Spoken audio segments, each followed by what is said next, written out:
Keywording your images and videos is vitally important to make sure potential buyers can find your work. You can have the greatest content available, but if you don't keyword it correctly, no one will find it. But if done correctly, your work can leapfrog over your competition to jump out at customers when they're ready to buy. I want to help you get the highest exposure possible, so let's dig in. Before we begin, our keywording golden rule is going to be essential, so let's cover it now. Think like a customer when keywording. Write words and phrases that your customer is likely to use when searching, and put it at the top of your list. When keywording, it's more important than ever to think like a customer. Picture who might buy your latest image or video. What need are you meeting? What are the first words a customer is thinking of when coming to look for the perfect content? Those should be the very first words you start with when building your list. Adobe Stock prioritizes your first 10 keywords, giving your content a boost in search results if the terms your potential buyer uses in a search are included in your first 10 keywords. So make sure your most important terms are right up front. And it's important to have a process to build your list of words that helps you track your number of keywords and makes them easily searchable for future reference. Here's a golden hack to let you do just that. Use a spreadsheet to build your keyword list. An Excel or Google Sheets formula can track your keyword count to help you optimize your list. Most of the agencies allow up to 50 keywords, with Adobe Stock allowing up to 49. So here's how to set up a spreadsheet that will show you how many words you're typing. Enter this formula in a cell. If you don't want to write this down, you can always copy it out of the PDF of the course book and paste it in. I've written this code so that it's totaling the words in column C, so put the formula in column B or D, it doesn't matter. Now begin entering some words separated by commas in column C within the same row that you pasted the formula.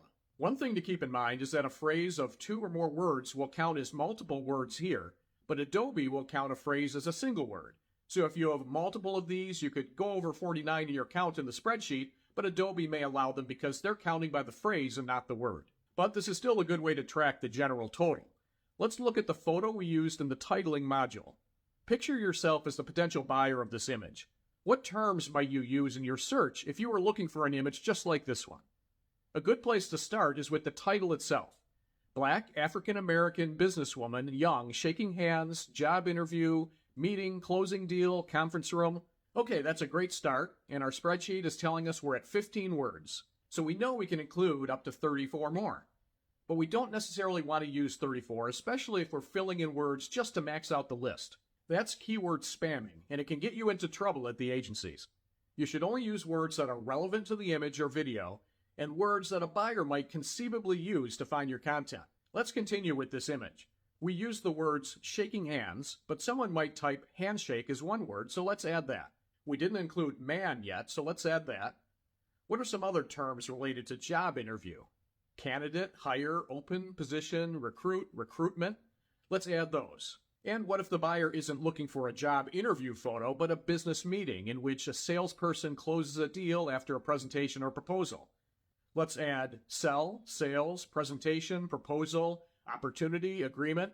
We're now up to 27 terms. And remember that we included diversity-related terms in the title. Since diversity, equity, inclusion, and belonging are high commercial value themes that are represented in the photo, let's include them. They are also known by the acronyms DEI and DEIB, so we'll add those as well. That's a good list, and you could stop there, but we might be overlooking some obvious choices that a buyer might use.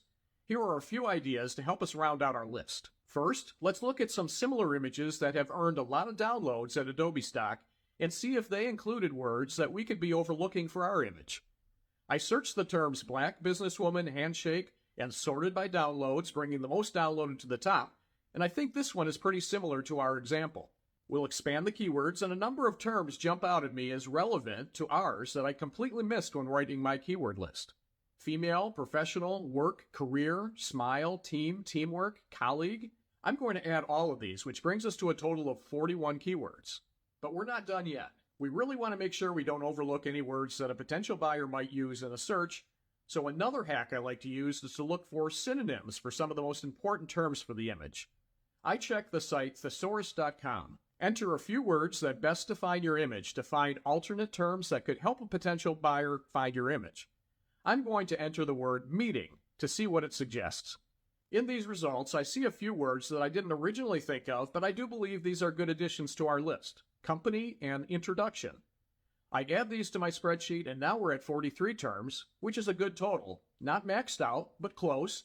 And I'm eyeing it one more time to make sure we don't have any irrelevant words, which would make us look like we're spamming.